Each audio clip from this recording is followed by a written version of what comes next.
अध्यक्ष महोदय, हम एक बहुत अजीबोगरीब दौर में जी रहे हैं। हमें रोज बोला जाता है, यहाँ पर सदन में बैठ के हमारे भारतीय जनता पार्टी के साथी भी बोलते हैं कि यशस्वी प्रधानमंत्री नरेंद्र मोदी जी के दौर में भारत तरक्की कर रहा है। हमें बोला जाता है कि भारत एक सुपर पावर बन रही है। हमें बोला जाता है कि G20 के देशों में Bharat second fastest growing economy है, कि दिन दुगनी रात चौगुनी तरक्की भारत कर रहा है। रोज रोज ये आंकड़े केंद्र सरकार द्वारा, मीडिया द्वारा हमें दिए जाते हैं। लेकिन अध्यक्ष महोदय, इस देश में बहुत सारे और आंकड़े हैं जो हमारे सामने नहीं रखे जाते। भारतीय जनता पार्टी के हमारे साथी, मीडिया के हमारे साथी ये तो हमें बता देते हैं कि भारत की इकोनॉमी आगे बढ़ रही है, लेकिन मीडिया के हमारे साथी ये बात नहीं बताते हैं कि जब ह्यूमन डेवलपमेंट इंडेक्स की पूरी दुनिया भर की रिपोर्ट आती है, जहां पे 191 देशों में उनकी शिक्षा की व्यवस्था, उनके स्वास्थ्य की व्यवस्था, रोजगार की व्यवस्था, बच्चों को कितना पोषण मिल रहा है उसकी व्यवस्था को जब आंका जाता है, तो 191 देशों में से भारत 132 नंबर पे आता है। ये आज हमें कोई नहीं बता रहा। कोई हमें ये नहीं बता रहा कि इस ह्यूमन डेवलपमेंट इंडेक्स में जो हमारे पड़ोसी देश हैं, चाहे भूटान हो, चाहे श्रीलंका हो, चाहे बांग्लादेश हो, ये देश हमसे आगे है ह्यूमन डेवलपमेंट इंडेक्स में। ये देश हमसे आगे है शिक्षा की व्यवस्था में, स्वास्थ्य की व्यवस्था में, रोजगार देने की व्यवस्था में। हम जब आंकड़े देखने जाते हैं इस देश के, तो पता चलता है कि जब हम स्वास्थ्य की व्यवस्था देखते हैं तो पूरे देश में हमें यह पता लगता है कि हर 1 लाख की जनसंख्या पर सिर्फ और सिर्फ 6 ICU के बेड अवेलेबल हैं। जब हम डॉक्टरों की संख्या देखने जाते हैं तो पता चलता है कि 10,000 लोगों पर सिर्फ 8 डॉक्टर अवेलेबल हैं। कुछ दिन पहले अखबार में एक खबर आई कि मध्य प्रदेश के बैतूल जिले में एक 80 साल का बुजुर्ग अपनी पत्नी को अपनी पीठ पर 65 किलोमीटर उठाकर लेकर गया, क्योंकि वहां पे कोई अस्पताल नहीं था। अध्यक्ष महोदय, ये तो इस देश के लिए शर्म की बात है कि आजादी के 75 साल के बाद देश की यह हालात है।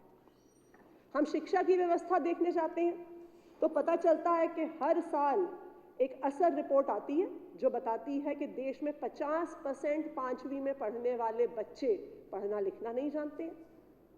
बेरोजगारी चरम पर है।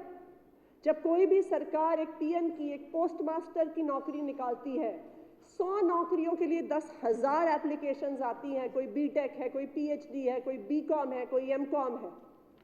आज देश में इतनी बेरोजगारी है कि BTech PhD करने के बाद भी कोई 8वीं पास वाली नौकरी भी इस देश का युवा करने को तैयार है। आज अगर हम देखें तो इस साल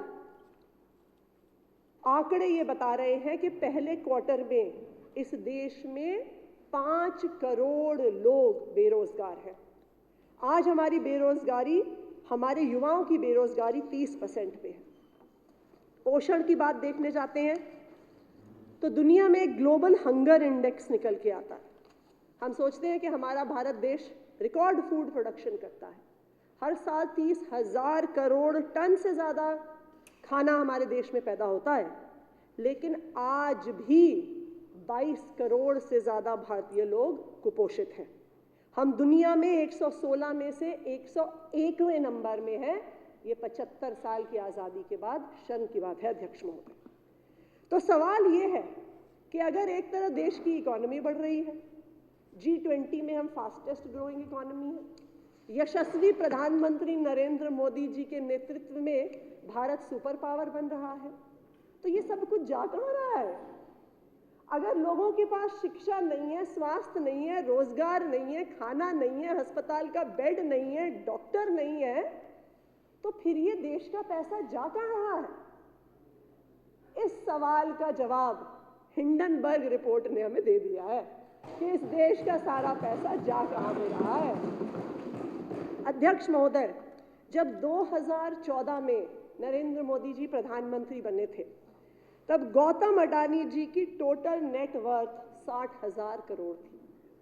2022 में, और मुझे लगता है कि ये दुनिया के इतिहास में किसी की संपत्ति इस दर पे नहीं बढ़ी होगी। मुझे तो लगता है अडानी जी सेकंड रिचेस्ट व्यक्ति होने के अलावा उनका नाम Guinness book of world records में भी आना चाहिए कि इतने छोटे समय में फास्टेस्ट ग्रोइंग उनकी वेल्थ है कि 2014 में जो 60,000 करोड़ की उनकी संपत्ति थी, 2022 में 11.4 लाख करोड़ की गौतम अडानी जी की संपत्ति है।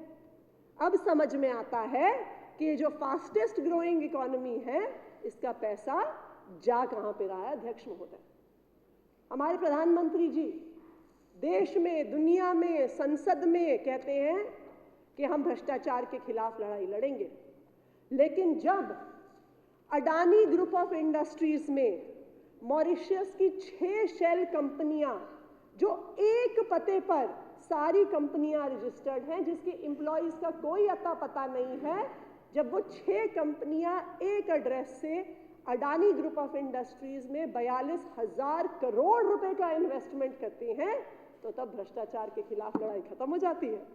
तब कोई जेपीसी नहीं बनती है, तब कोई इन्वेस्टिगेशन नहीं होता। और फिर वही प्रधानमंत्री नरेंद्र मोदी जी LIC को डायरेक्शन दिलवाते हैं कि अडानी ग्रुप ऑफ इंडस्ट्रीज में इन्वेस्ट करो। LIC में कौन पैसा लगाता है अध्यक्ष जी? इस देश के आम लोग पैसा लगाते हैं। तो एक तरफ एक आम इंसान के पास शिक्षा की सुविधा नहीं है, स्वास्थ्य की सुविधा नहीं है, खाना नहीं है, रोजगार नहीं है, और जब वो LIC में पैसा लगाता है, मोदी जी के दोस्त अडानी जी की कंपनी में पैसा लगाता है, तो 50 दिन में LIC को 50,000 करोड़ का नुकसान हो जाता है। अध्यक्ष महोदय,